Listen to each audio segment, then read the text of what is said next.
the Bay Area Robotics Symposium. So please welcome my favorite dragon, Anca, Dragan. Thank you, Ken. Okay, thank you. Hi, everyone. It's a pleasure to be here. So I'm going to talk about humans entering the robot equation. And we've made some progress, some good, steady progress on getting these robots to generate physical actions, be it policies or trajectories, in service of optimizing a specified utility function. And so let me start by introducing you to the robot that I work with. This is a JCO 7 DOF arm. It's actually the first one of its kind. I got it from Kinova right as I graduated from CMU and started at Berkeley. I named it Archie, which my students refused to adopt, but it's supposed to stand for the fact that we're doing algorithms for robots that coordinate with humans. Archie is not doing a very good job coordinating with me right now, but more on that later. Like many robots, Archie will encounter three kinds of people in its existence. And these are the kinds of people that this talk is about.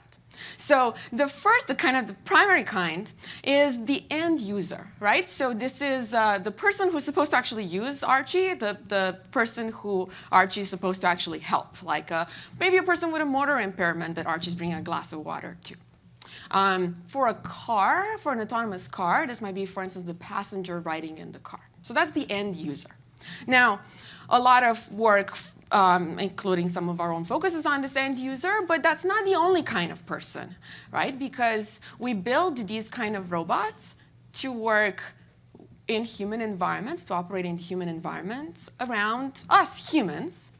And so inevitably, there's going to be the second kind of person, not necessarily the end user, that the robot needs to be able to move around. So imagine, for instance, that you send your robot to the cafeteria to grab you a drink, and in the cafeteria, there's another person grabbing coffee, and they're both agents taking actions in the same physical space. And so that is the person in the robot's environment.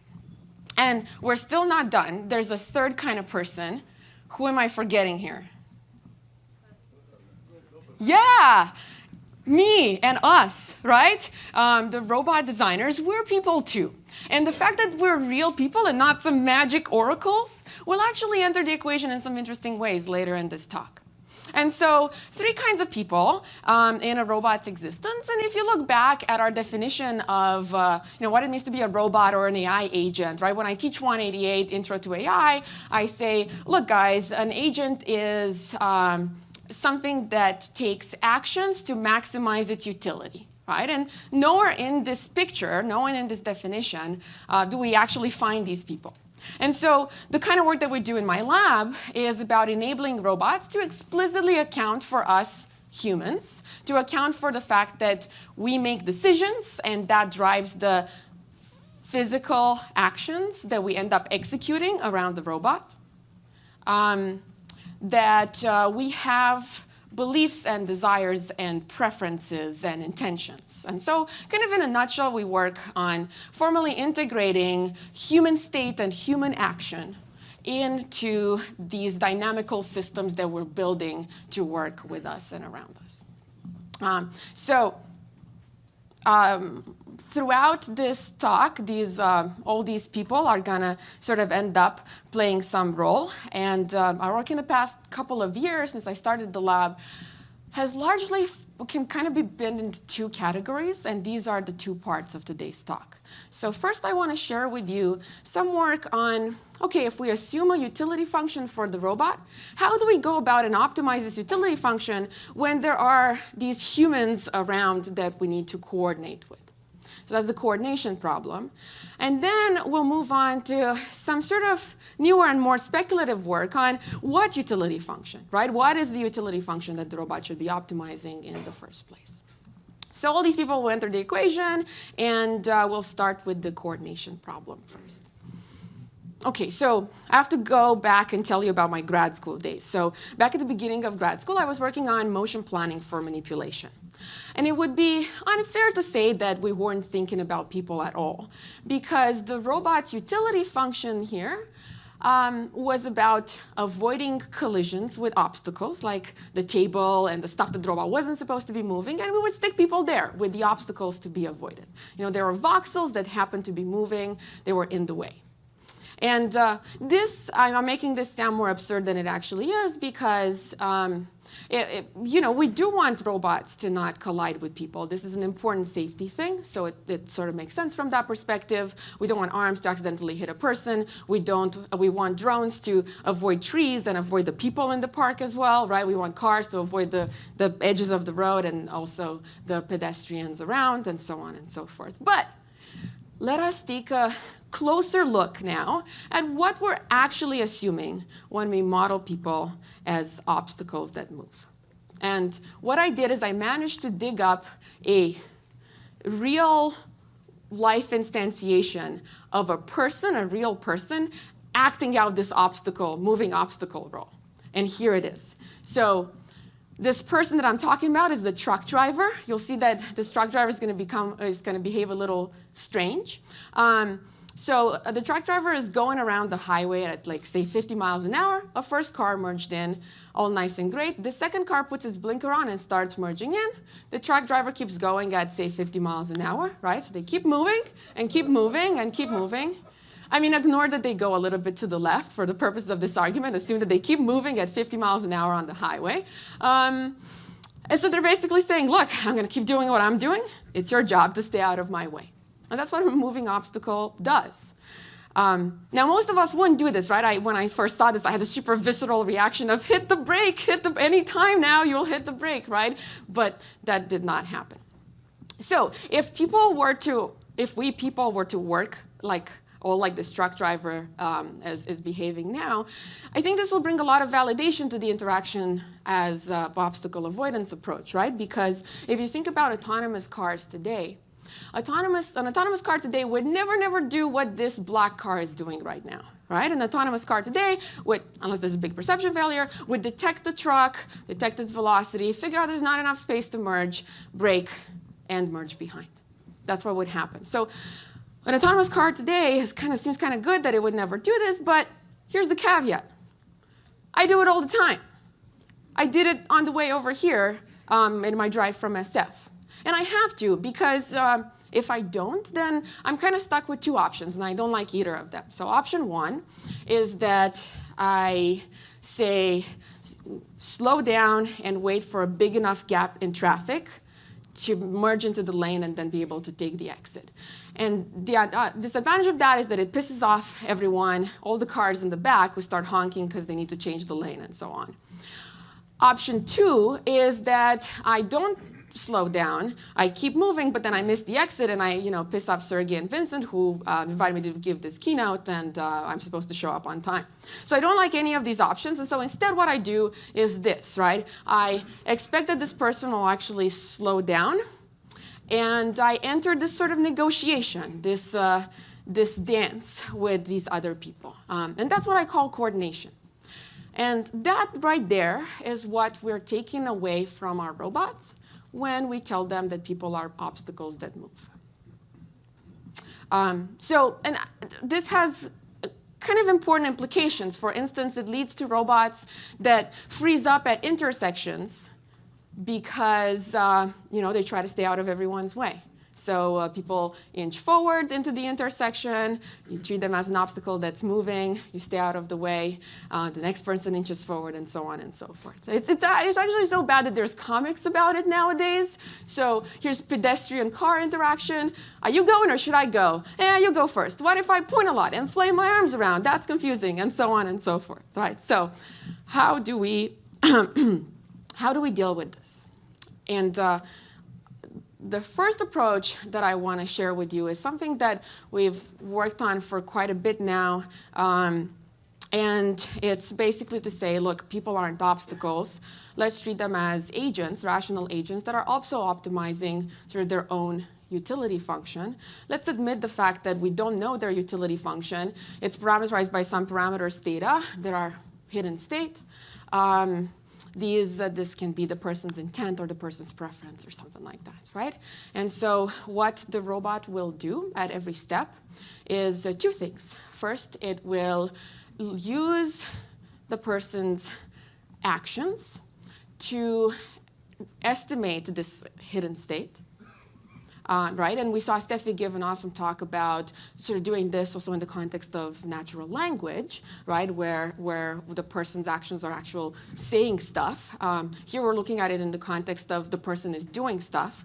Okay, we can estimate their intent, and then that if we have an estimate of their intent, we can figure out what they're likely going to do next, what their plan is. Now, once the robot has a prediction of this intelligent human plan, it plugs that in on its side into its utility function and says, okay, given that this is what will happen with the world, what should I do? What is the best thing for me to do? So this is the kind of thing that we were using in, this is an early grad school version, Anca, and we were using this in shared autonomy. This was like, I think 6 years ago now, where the robot predicts what I want to do and sort of helps me do it better. Of course, we weren't the first to think about this, right? So I missed Drew's keynote because I was teaching yesterday, but I think he might have talked about Maxent IRL and things like that, right? And so here is some of their work with Brian on predicting what in the social navigation context, what a person might do next and planning around that. So we brought it kind of over to the manipulation domain and tried to make it tractable there. And lots of awesome work has made great improvements on this since. And in fact, I still write papers about this, things where we put the person in a collaboration with the robot and we look at, oh, if you do this kind of predictive thing, then things are awesome, both in terms of time on the task as well as the subjective preferences that people have. So this is all well, but at some point something started feeling fishy about this. Because let's look back at this example. So imagine applying this paradigm to this merging example here, right? What would happen is if there's a car next to you, it's very easy to predict what they want. They want to keep going forward. It's very easy to, based on that, predict their plan. They'll keep going forward, right? And so you give that to the robot plans with that prediction, and it figures out that, it should break down, and it should break and merge behind the person. And so we're kind of back to, now we have an intelligent moving obstacle, but it's still this obstacle, and the cars still don't coordinate with people.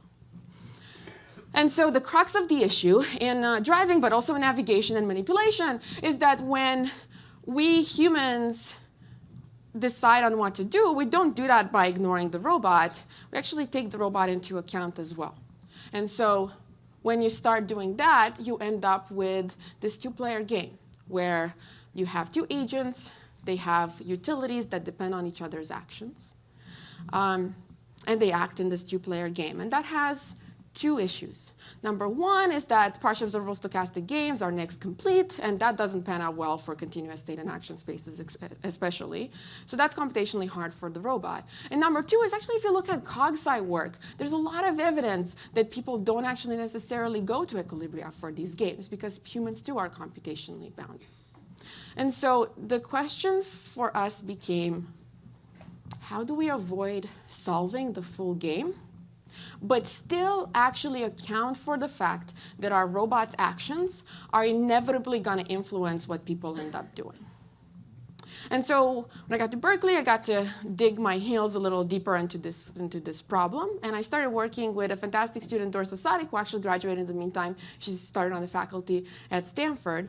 And our work was on modeling interaction as an under-actuated system. An under-actuated system, this is a canonical example. It's an inverted carpool. And so the reason it's called under-actuated in this case is because there are 2 degrees of freedom in this system. You can move the cart, and also the pole moves. But the trick is you only have an actuator on the cart. You don't have an actuator right here on the pole. However, as you move the cart back and forth, the pole ends up moving too. And importantly, your utility function depends on what's happening with that pole. Depends on how that pole moves because you're trying to keep it balanced, right? And so we thought that this would be a good way to model interactions too, where sort of going back to the, our autonomous car here in orange, needing to merge to the left, we have direct control over UR, which is the car's trajectory. We get to decide on that. cars are under actuated systems already, but I'll sweep that under the rug for now. What's interesting is that we don't have actuators on this guy here, on the human, right? We don't dictate what the person does. But we end up influencing what trajectory they end up taking. And so this is why this is an under-actuated system. And now the robot's utility depends on both what happens, what you are is, what the robot does, but also on what the human does, at the very least, because you don't want to crash into the person. And so if we had a model for this influence, if we could characterize that, we could actually plan in the system and generate the robot's behavior that optimizes its utility. And so the model that we worked with here has been to say, OK, maybe instead of solving the full game, what we're going to do is we're going to take the robot's trajectory and assume that the person's trajectory, UH, is just a function of that. It takes the robot's trajectory as fixed and optimizes their own utility function. So the person computes a best response to the robot. So this effectively turns this into a static Stackelberg game if we think of trajectories as actions in the game. And so that was the simplification. We turn this into a probability distribution over what the person might do, importantly conditioned on what the robot does, using the principle of maximum entropy. And of course, we accept the fact that we don't know how to write down the person's utility, right? We don't know, for instance, the kind of trade-offs that they make between being efficient and being safe. So we characterize that with some parameters, data that are hidden.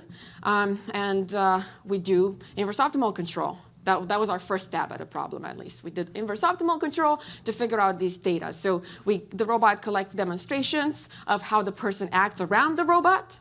And we set up a maximum likelihood estimation problem where we say maximum probability of the demonstration condition on what the robot ended up doing in theta. This is very much based on Drew and Brian's work on max and IRL. It's the slight difference here is that we condition on this. And also, this is a trajectory through. This is a control space trajectory. You'd have to normalize this probability distribution over control space. So we do a Laplace approximation there. And with that, we get a model of what the person does in response to the robot. Ideally, we want the robot to figure out its trajectory, what it should do that maximizes its expected utility, where the expectation is taken over what the person will do in response. We cop out because planning under expectation is hard, and so we turn this into a deterministic model where we assume the maximum likelihood observation. And so the robot is solving now this nested optimization problem. It's saying, hey, what should I do that maximizes my utility such that when the person is inevitably influenced by what I do, it ends up working well for me, for the robot, right? You can plug in whatever you want for the robot's utility, but the robot is optimizing its own utility.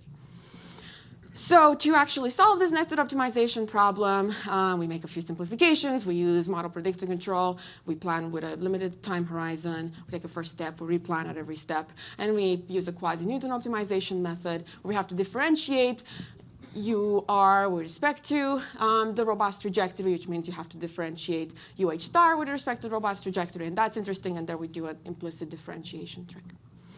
So let me take this opportunity to say that even though we've talked about this in the context of autonomous driving, there's nothing really specific about this formulation to autonomous driving. Right? I mean, the utility and the actions are, but you can just as well think about applying this to a robot, the enabling a robot manipulator to reason about how it's going to influence what a person ends up doing around them. So what happens when we do this? So imagine again that you're the autonomous car and you need to take some exit. And if you treat the person as an obstacle or you infer their intent and react to that, then what's going to happen is you're going to predict that they're going to keep moving forward. You're going to slow down and merge behind them. Our car, if there's enough gap in traffic, our car, in some cases, actually merges in front. And the reason it does that, right, comes from this nested optimization. It knows that if it executes that trajectory, the person's response will be to slow down and let the car in. So, I'm happy about this because it means that robots are no longer really stuck at the very defensive end of the spectrum, and they might not get bullied as much.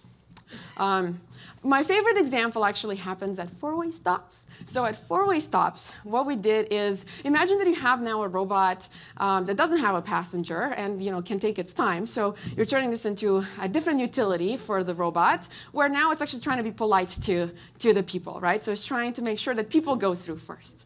So instead of sitting there and waiting for the person to realize that they can go, what our robot decides to do is take an active role in this and start inching backwards from the intersection. I was very surprised when I saw this. It sort of makes sense in that this person here is doing some trade-off between efficiency but also safety. And so if you reduce the chance of collision with them, then they're more likely to proceed through. I haven't ever seen a person actually do this, right? I have never seen a driver actually back up at an intersection. I've seen some pedestrians do this, where they would take a step back from the crosswalk and it sort of serves like a signaling mechanism. I don't actually care that whether people do this or not. What I care is when the robot interacts with the people, does that work? And our results so far tend to suggest that, yes, it kind of actually works with real people, granted in a driving simulator. So we're happy about this, but it also is kind of sad because there's many, many limitations to this work, including assuming that perception is solved, right? So assume full physical state observability. That's not ideal. I don't think any of these things is really fundamental, but what is fundamental is the limitation that we've already looked at, which is this truck driver, right? Remember the truck driver? The truck driver did not slow down, did not brake when a car emerged in front of it. And so that sort of teaches us that we can't really rely on a universal driver model that we learn offline, and that's how we model human driving, and that's it. Right? We actually have to go and customize this model to the particular individual that we're actually interacting with. So that's where we went with next. We said, we're going to try to update this belief theta at every step by treating the person's actions as observations about this data, and we're going to plan an expectation over this data. If theta is something like intent, it's nice and already discrete, and you can do this. If theta is something like a general parameters of a reward function, such as the person's driving style maybe, then what we do is we actually do an offline stage where we train these data, we cluster them, and we find these different driving styles that people have, and that's what we do estimation with at runtime. So when we were excited about this, and then we tried it, then it didn't really work. The car ended up doing the very conservative thing again, always. Now, why was that? It was because it turns out that when you just drive next to people and passively observe them and try to figure out what kind of driver they are, these are the people's trajectories over time. And these are different kinds of drivers, and they act in the almost exact same way. So our robot never gets enough evidence to sort of think that the person is actually defensive and it's safe to actually merge in front of them. And so I have a glorious video. This is actually Dorsa found this video to illustrate this. Imagine observing this turtle passively. You'd think that is the nicest, gentlest little turtle. And then if you start poking it and probing it and interacting with it, you realize that it's some sort of raging ball of destruction. Right? Okay, so credit to Dorsa for finding that somewhere on the internet, no idea how. And so what we're missing here, because we separated estimation and control, is the robot has no idea about the value of information, right? It's just a pure value of information. All it does is passive estimation, and it plans according to that. And so if we were to solve the full system, then we would, the policy would magically trade off between information gain, information gathering actions, and exploitation. But what we do here to actually stick to something closest to real time is we artificially incentivize information gain, which is not ideal. But now what the robot starts doing makes a lot of sense. It starts taking trajectories where the person's response to the robot ends up being very different depending on what kind of driver they are. And that ends up giving the robot information either way, right?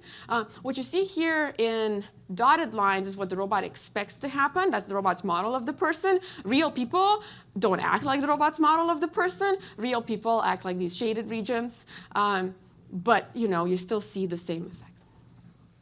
So what this actually plays out to be is the car not committing to a merge, but nudging towards the person's lane. This is, we can interpret this as an information gathering action because essentially from here, people respond very differently. People who will be defensive will brake. The car will update its model, decide that it's actually served to merge in front. People who will be aggressive, like the truck driver, will not brake, and that's okay. Maybe even accelerate. The car would update its model and retreat back to its lane. At four-way stops, the car acts very differently depending on what kind of users it's dealing with, distracted versus attentive. We distracted people by giving them Candy Crush Saga to play on their phone.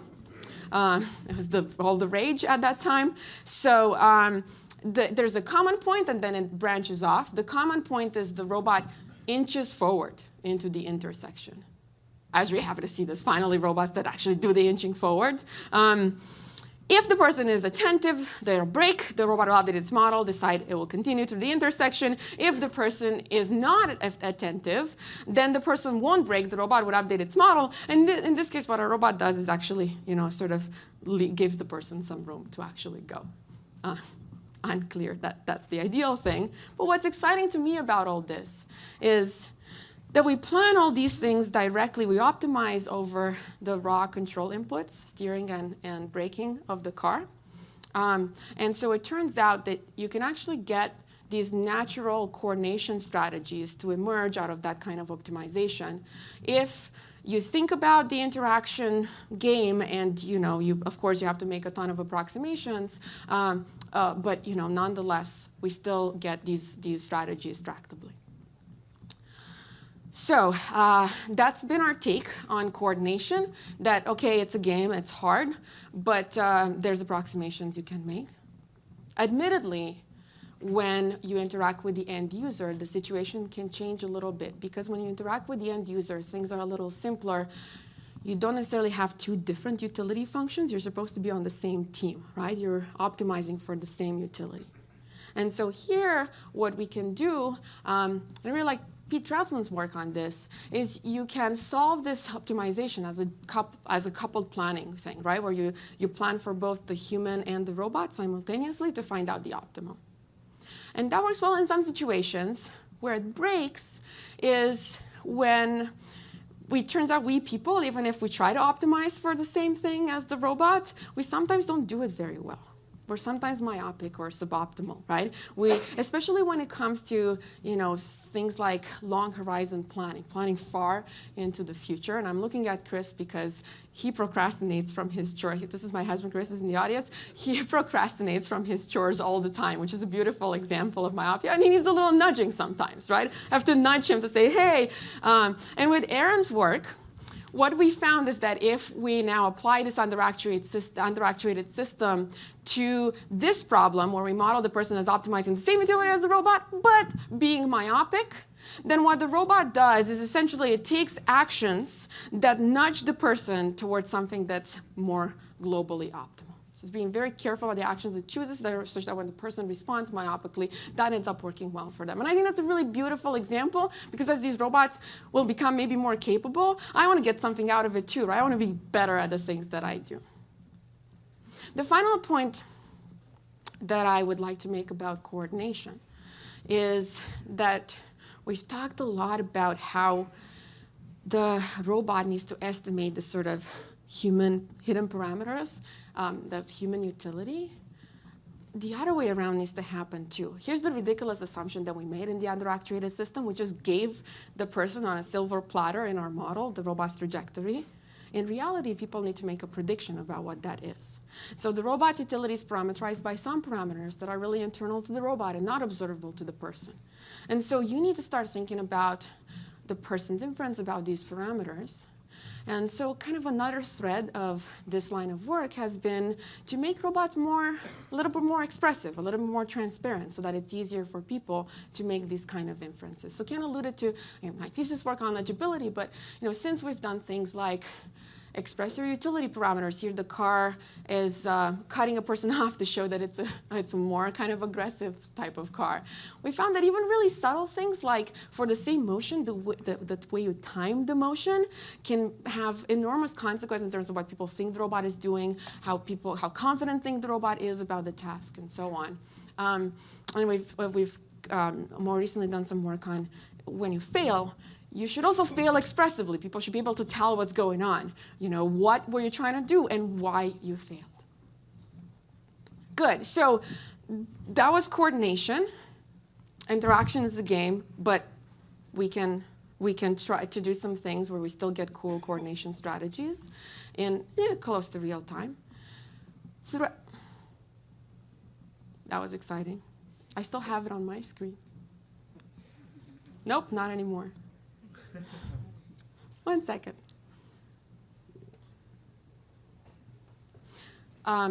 Throughout all of this, let's see if that works.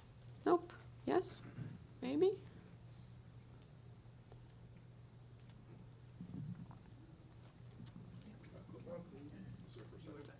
Yeah. 1 second. So I was saying that throughout all of this, we made kind of a big assumption, which is that the robot had some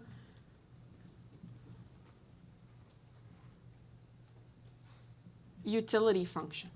There we go. That the robot had access to some utility function, right? That it was optimizing. So now let's switch gears a little bit and start talking about that. Because where does this utility function come from? Well, it doesn't fall from the sky, right? It comes from one of us, the system designer, the robot designers. So it turns out, let me kind of go back here. It turns out that as robots become more capable of optimizing the utilities that we specify, there's more of a burden on us to make sure that we specify the right utilities that incentivize the right behavior. And we're not always so good at that. So I love this article by OpenAI that describes their own sort of struggles with this. They give a glorious example of a boat racing game. In this game, the reward is to maximize the score, maximize points in the game.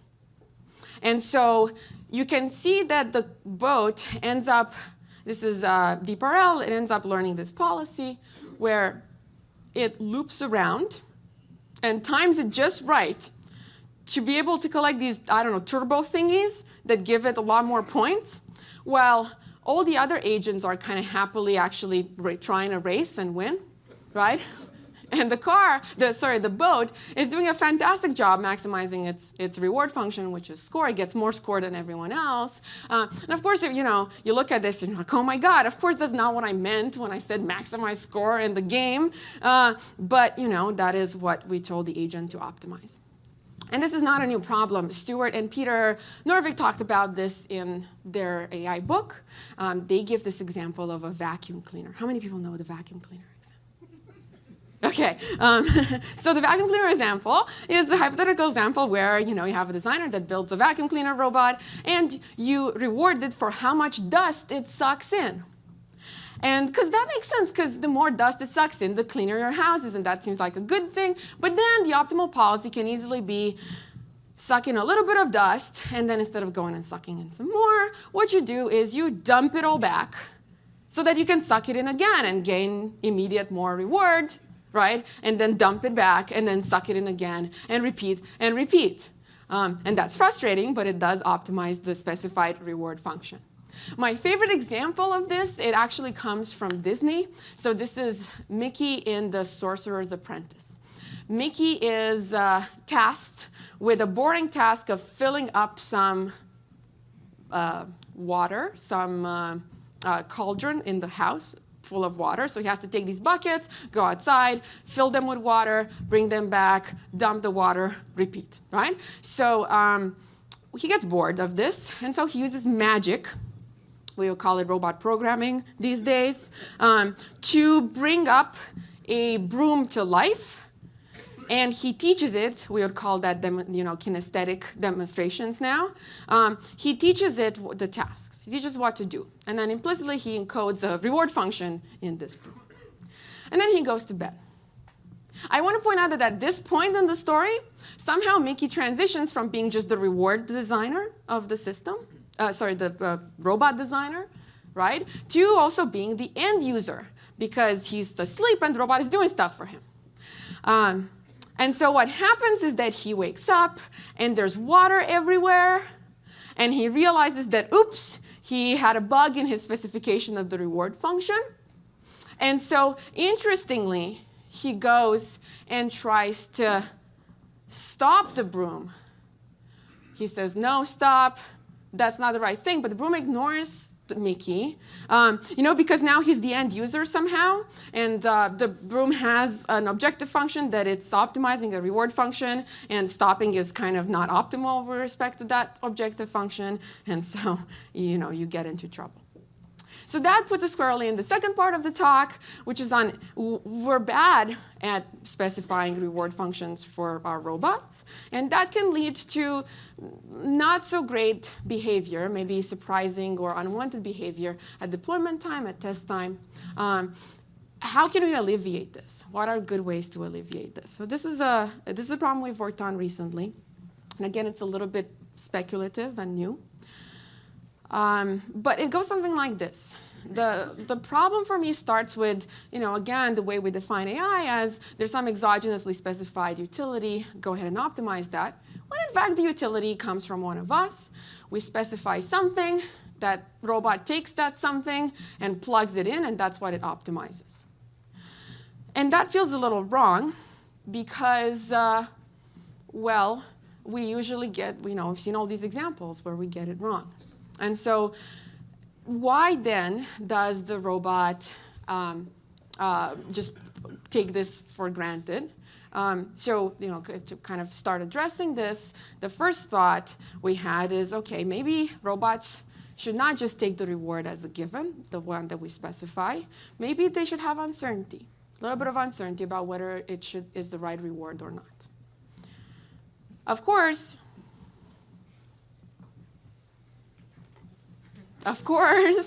you can have uncertainty.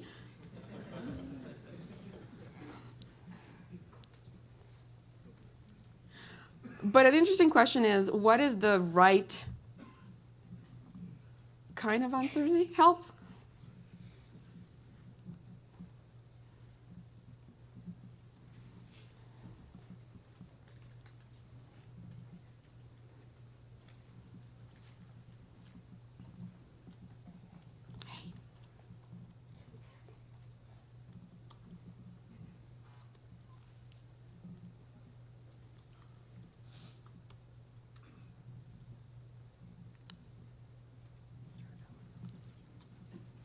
Thank you.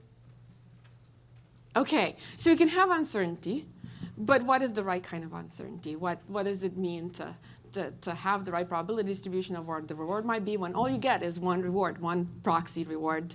We're going to call it the proxy reward because we know it's not quite the ideal reward. How do you turn that into a distribution? And so what we did here is we went back. We thought that if we could somehow characterize where the reward specification is going wrong, then maybe we could start trying to fix it. And so here's a dumbed down version of the boat example. What happens in the boat example is that the robot has two choices at test time, essentially. It can win with, let's say, a score of 20, or it could not win, really place last, but have an even higher score of, say, 50. And the robot chooses the latter, right? So that's what happened with the boat. Now, why did that happen? It happened because the reward designer specified score as the right reward. And so the question is, why would the reward designer do that? And we think that one assumption we can make is that the reward designer didn't just specify a reward and shipped off the robot. We can make the assumption that they did try out some environments, we're going to call these training environments, where the reward actually worked.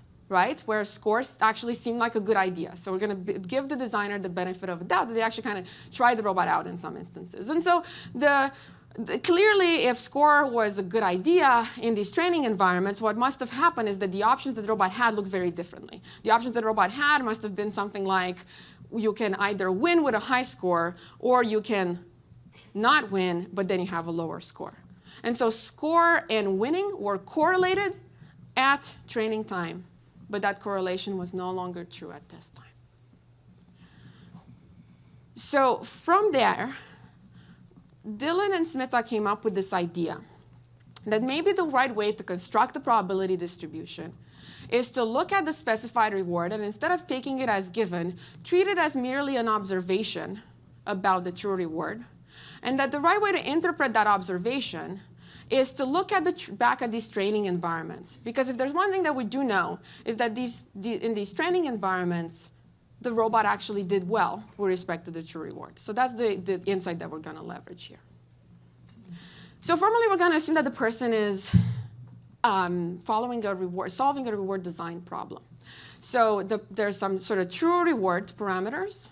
The person tries to explicate this, but they are fallible. They're human, and so they don't explicate it into necessarily the true reward function. They might get it slightly wrong.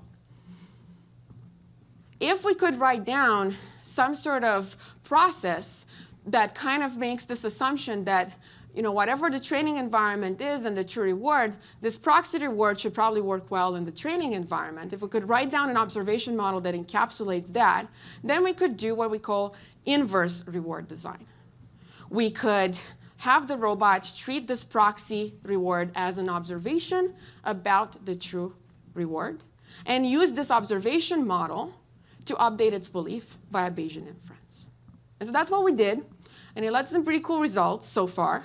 And it all hinges on being able to somehow model us, the robot designers, and the process that we go through when we write down this proxy. And so here's what we came up with. We said, OK, what's this observation model? Well, one assumption we can make is the following. We can assume that the person has some way of trying out the robot in these training environments, right? Has some way of figuring out what the behavior will be given the proxy, so what the robot's trajectory psi will be given the proxy in the training environment. For instance, the reward designer might find that the robot is optimal or approximately optimal with respect to the proxy reward that they specified. That's what that equation encodes. Now, the next assumption is that the person can evaluate behavior with respect to the true reward. That doesn't mean that they can explicate the true reward. It just means that if you see a behavior, you can kind of tell if it's good or not, if it's what you want or not in this training environment. We're not saying that that's what the equation that actually happens in people's heads, obviously. We're just saying that that's some way to model things. Okay? So this is an expectation how well the robot will do. So the expectation over the trajectory that executes given the proxy objective of the reward, the true reward that the trajectory has. And then the reward design problem is to find the proxy objective that will get the robot to do well in the training environment with respect to the true reward. And people are maybe not perfect at this, so we're going to assume that they're approximately perfect. And so basically what this observation model boils down to is evaluate the true reward over the plans that the robot will actually execute given the objective that you specified in the training environment. And beta is some rationality coefficient here that captures how good we think the person is at actually solving this reward design problem. So the nasty thing about this is that the observation model itself normalizes over the space of possible rewards. So a lot of the work went into how the heck to do this inference. You can do it offline, right? But you still have to be able to do it in some reasonable amount of time. Let me try to share with you the intuition behind why if you run with this observation model, it actually does something sensible. So let's think about the boat example again. And again, let's remember that at training time, you could either win with a high score or lose with a low score.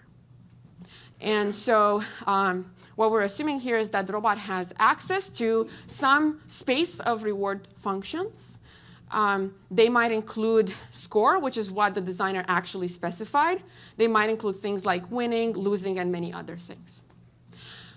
What's interesting about these is that if you look closely at winning and score, they both lead to the same behavior in this training environment. In both cases, the robot ends up winning with a high score.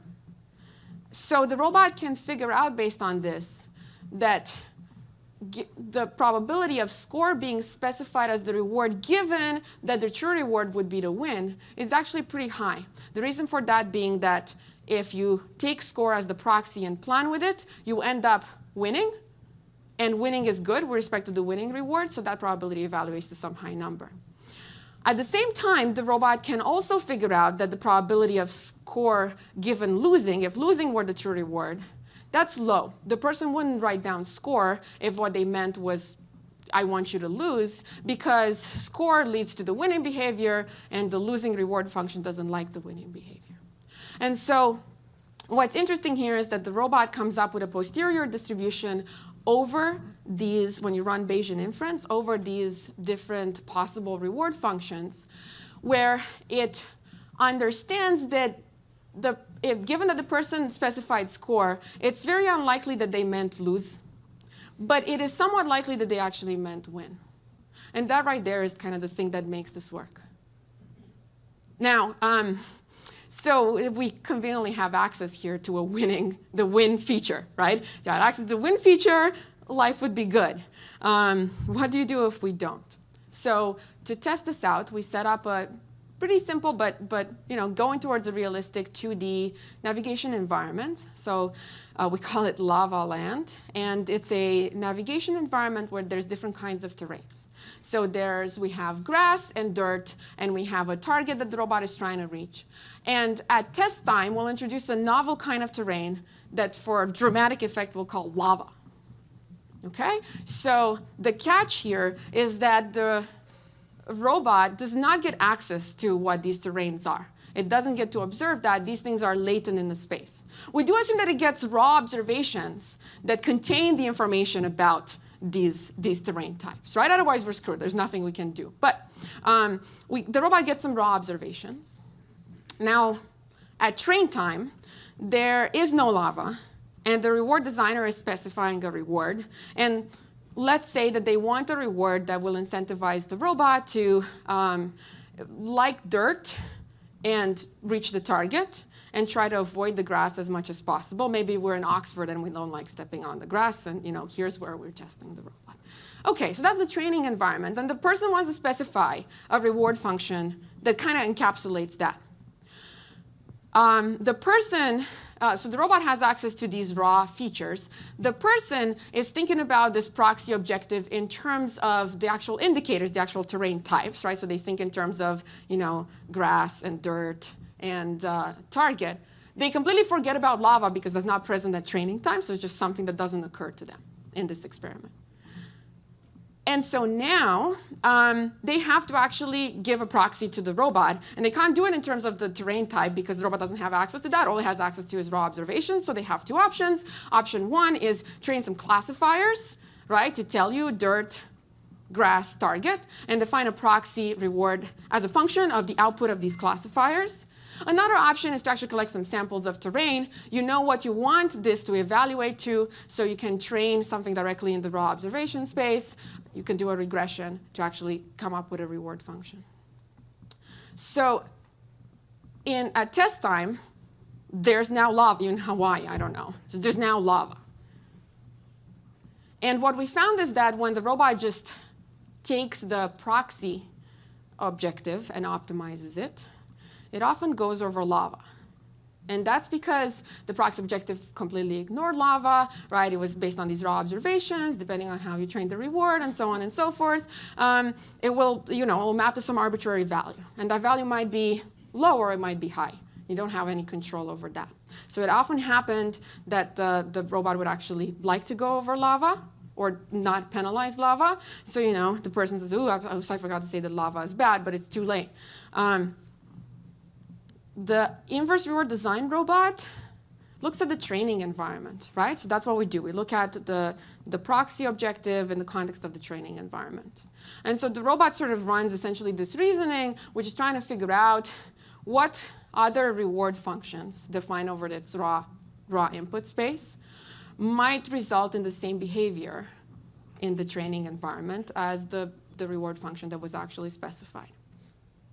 And what we find is that for the most part, the robot actually avoids lava if we take this posterior and do a risk-averse optimization, risk-averse planning with respect to it. So across sort of different instances, this was the kind of proof of concept where you actually have the identifiers. This is the part that we're looking at. In both types of reward specification, you end up with the proxy objective going all over lava, and the robot that does inverse reward design and risk-averse planning doing that considerably less so. In some environments, you really can't avoid it, so that's part of the problem, and so on. But so what it seems that the robot figures out that it doesn't know whether lava is good or bad without ever explicitly knowing what lava is, and without ever seeing lava, because it does this at training time based on the training environment. So I don't know. I found that kind of remarkable. I know why it works if I look at the math. I'm still in awe of this. And the projector is gone again.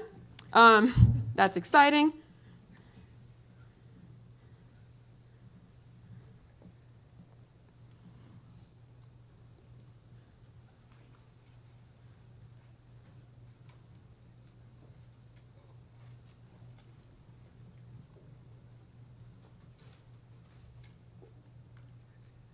Yeah. Is that what's messing it up? Okay. Okay. So that was not what was messing it up. So we went ahead and tried this on some more realistic tasks too. So I like motion planning, and one thing, so Ellis did this. One thing that we struggle with in motion planning a lot is that maybe you have all these different things that you're trying to tune. There are all these different parameters that you're trying to tune, right? For instance, you want the robot to avoid static obstacles, but you want your robot to kind of stay comfortably away from people, and so on and so forth. And so here's a quick little kind of preliminary thing. You have a training environment that you tune your reward in, and that's in gray is the trajectory that emerges from optimizing that. And then what happens is, you put the human closer, and all of a sudden, optimizing this proxy objective doesn't do quite well. It gets too close to the person, and that's not what you actually intended. And in orange, we have what happens when you do inverse reward design, and we see that the thing actually kind of hedges its bets in the way that we would expect. So that's cool. Now, this seems like it's doing some remarkable things. It's also not the solution to everything, obviously. So it only works in some raw feature spaces, and it relies on being able to actually have a space of possible reward functions, where the true reward is actually one of these, right? So it's cool that it works in raw feature spaces, but still, I think there's it's a big assumption to say, okay, one of these reward functions is the right one. And the higher dimensional you make that to cover your bases, the harder the inference problem becomes computationally. The other limitation is that all that inverse reward design gives you is a posterior. The goal is to enable the robot to sort of know what it knows, to trust what it should trust, and to know what it doesn't know, what it shouldn't trust from the reward designer. So, you do risk-averse planning, you avoid the lava, that's great. Obviously, we just named lava for dramatic effect. We could have called it gold, and then we would have wanted the robot to seek out the gold, and the robot does risk-averse planning and avoids the gold. So it doesn't seem like risk-averse planning is the answer here. And so what Ellis is working on is, can we now leverage this posterior to sort of go back to the person? In a sense, ask clarification questions, figure out, are you sure you meant this?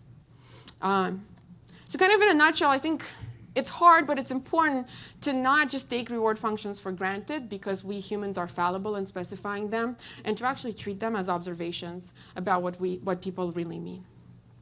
When you deploy this and it interacts with the end user, probably even if you get the reward function right from your perspective, you might have gotten it wrong from their perspective. And so people will end up trying to give you these guiding corrections, right? Like, stop, that's not right. And we think that human guidance in general is any kind of human guidance from the reward designer or the end user is an observation about the true reward. And so lastly, the kind of things that we've been working on is writing down observation models for how to interpret different kinds of human guidance. You saw Andrea and Dylan talk about corrections, comparison-based queries, feature queries, what happens when the person's actually trying to teach you, and even crazy things like shutdown commands. Once you have observation models for these things, you can get them from kind of a mix of different channels and put them together in a Bayesian inference sense. And so I find that kind of beautiful. And the conclusion is that each of these people play an important role, have an important role to play in a robot's existence. And if we want robots to coordinate well with us, and if we want them to actually do what we want, then we can't really say, OK, this is just maximize expected utility. We have to start seriously thinking about how to incorporate people into the robot equation. And that's the sort of thing that we do in my lab. Thank you.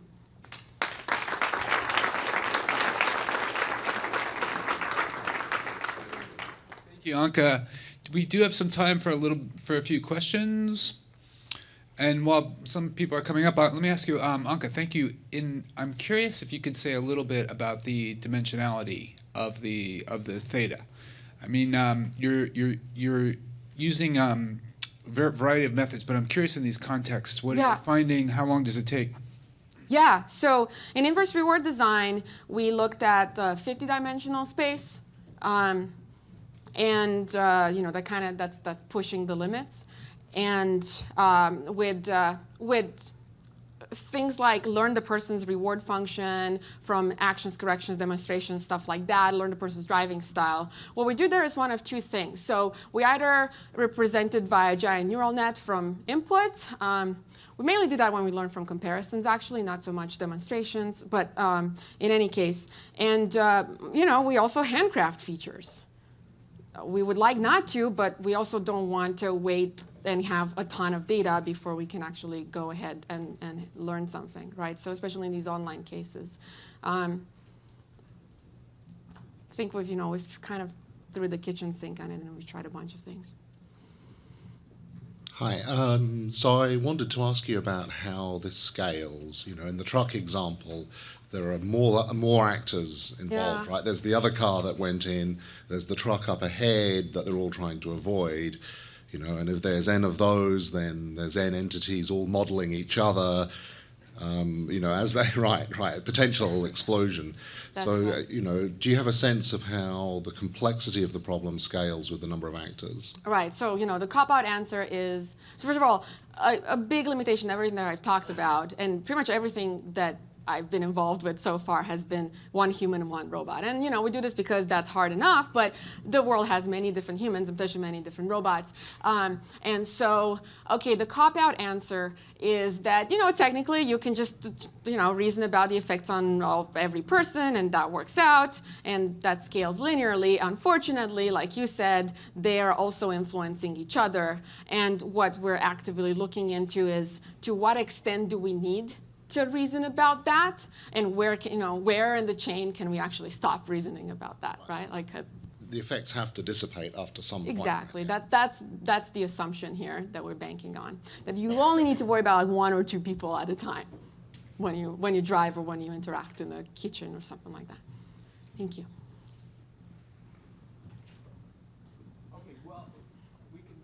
Time, because you did a perfect job. Where it's 10:59 or 9:59, we're right on track, and we'll start right in with the next session with 3 long sessions, and I think it's Vincent in charge of that. So thank you, Anca, for a terrific. Thank you, everyone.